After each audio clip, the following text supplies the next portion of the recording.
आपने जो कुछ भी योगदान किया है उसके लिए मैं सबसे पहले तो आपका धन्यवाद करता हूं।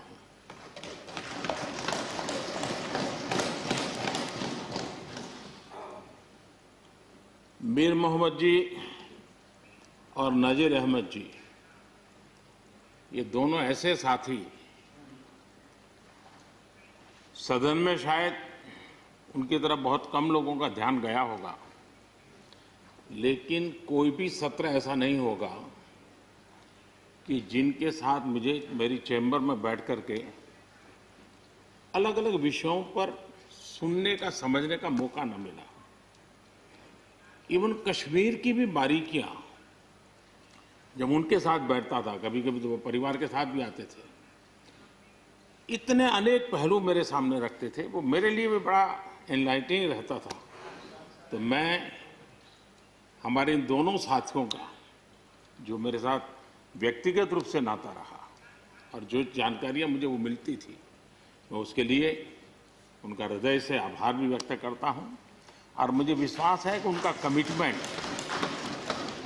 और उनकी क्षमता, ये दोनों देश के लिए और विशेष करके जम्मू कश्मीर के लिए काम आएगी। देश की एकता, देश के सुख शांति वैभव को बढ़ाने में काम आएगी, जब मुझे पूरा विश्वास है।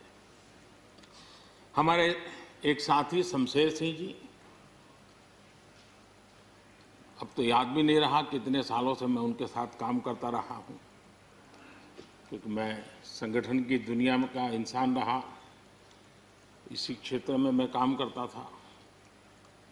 कई वर्षों तक जम्मू कश्मीर में भी काम करने का मौका मिला। तो मेरे साथी कार्यकर्ता के रूप में कभी एक स्कूटर पर ट्रैवल करने का मौका मिलता था। बहुत छोटी आयु में जो इमरजेंसी में जेल में गए, उसमें शमशेर सिंह जी थे। और इस सदन में शमशेर सिंह जी की उपस्थिति 96% है। ये अपने आप में, यानी जो दायित्व जनता ने उनको दिया उसको बिल्कुल 100% निभाने का प्रयास। मृदुभाषी हैं, सरल है, और मुझे विश्वास है कि जम्मू कश्मीर से रिटायर्ड होने वाले 4 आदरणीय सदस्यों के लिए उनके जीवन का यह कार्यकाल सबसे उत्तम कार्यकाल है, क्योंकि इतिहास ने एक नई करवट बदली है और जिसके वो साक्षी बने हैं, सहयात्री बने हैं। ये उनके जीवन की बहुत बड़ी घटना है। श्रीमान गुलाम नबी जी, मुझे चिंता इस बात की है कि गुलाम नबी जी के बाद इस पद को जो संभालेंगे, उनको गुलाम नबी जी से मैच करने में बहुत दिक्कत पड़ेगी।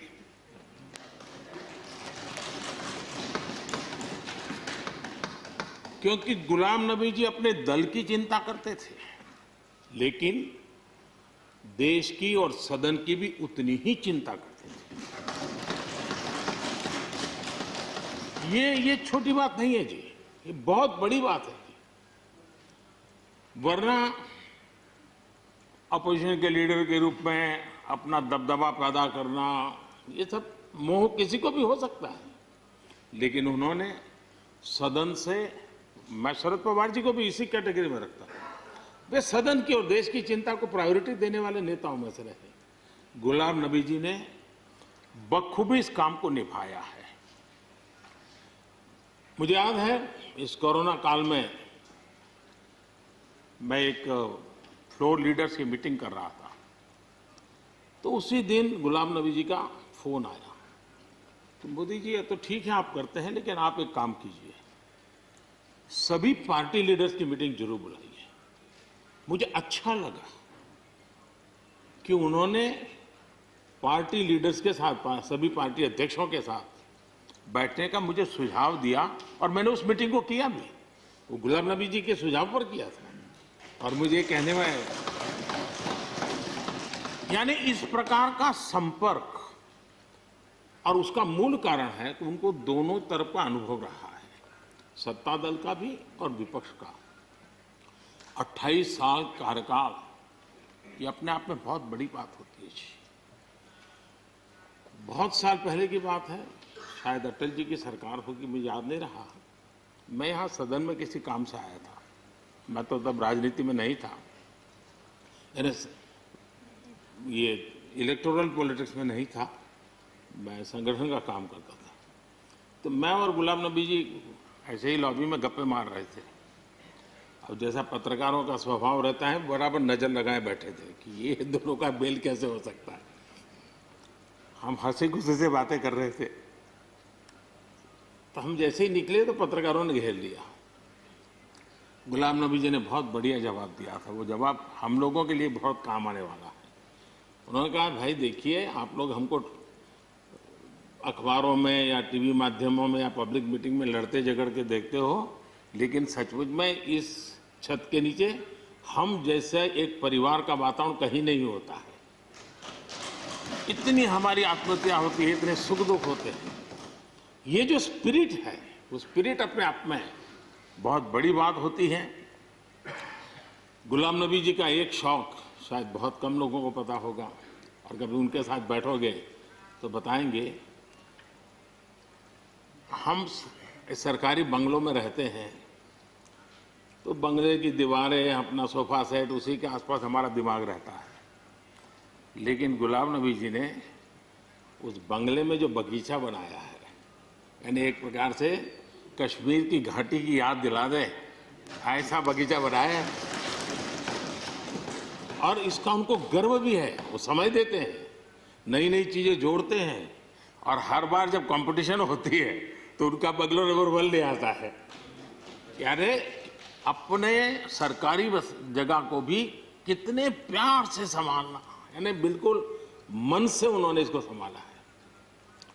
जब आप मुख्यमंत्री थे, मैं भी एक राज्य का मुख्यमंत्री के नाते काम करता था, हमारी बहुत गहरी निकटता रही उस कालखंड में। शायद ही कोई ऐसी घटना मिल सकती है कि जबकि हम दोनों के बीच में कोई संपर्क सेतु न रहा। एक बार गुजरात के यात्री, क्योंकि जम्मू कश्मीर में जाने वाले टूरिस्ट में गुजरात बहुत बड़ा नंबर रहता है, और टेररिस्टों ने पर हमला कर दिया। करीब 8 लोग शायद मारे गए। सबसे पहले गुलाम नबी जी का मुझे फोन आया।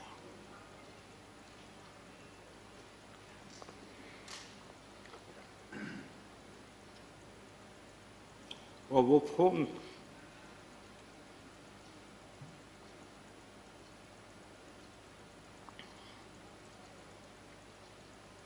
सिर्फ सूचना देने का नहीं था,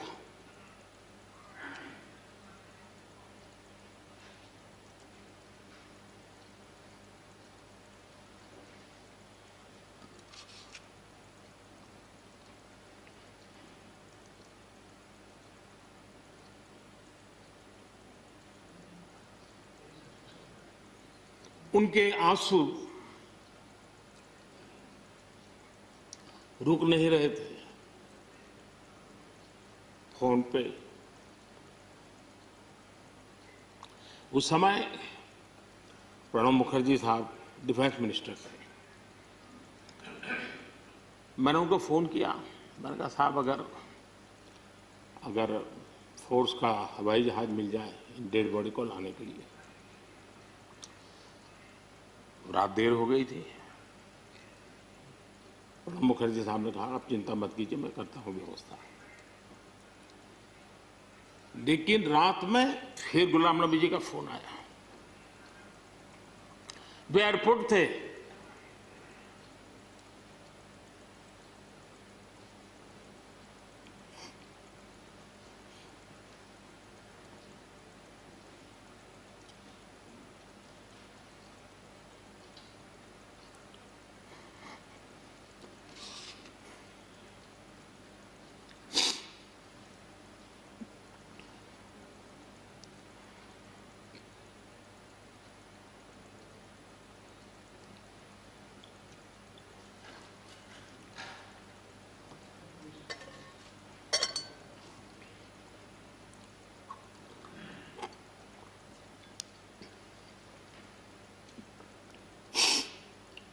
सॉरी,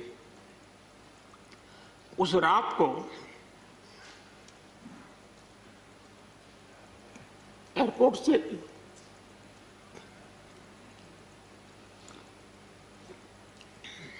उन्होंने मुझे फोन किया और जैसे अपने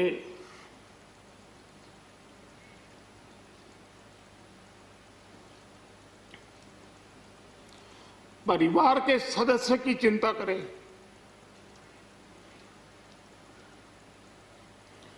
वैसी चिंता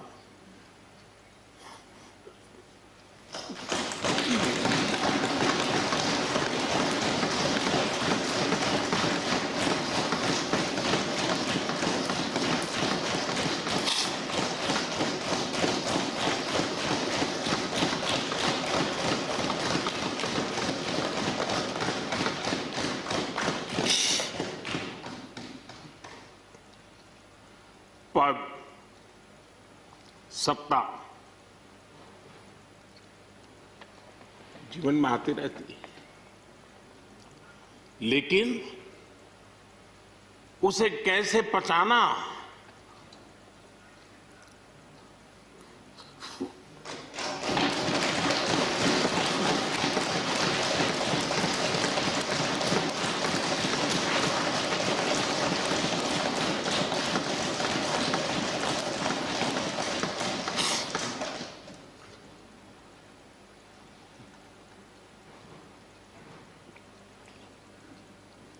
मेरे लिए बड़ा भावुक पल था।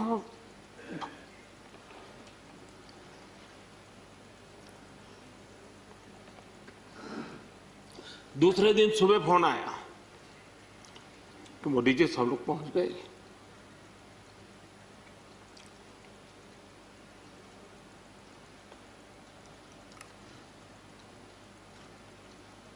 इसलिए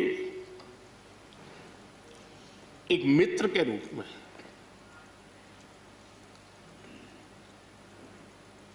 गुलाम नबी जी को घटना और अनुभव के आधार पर मैं आदर करता हूं।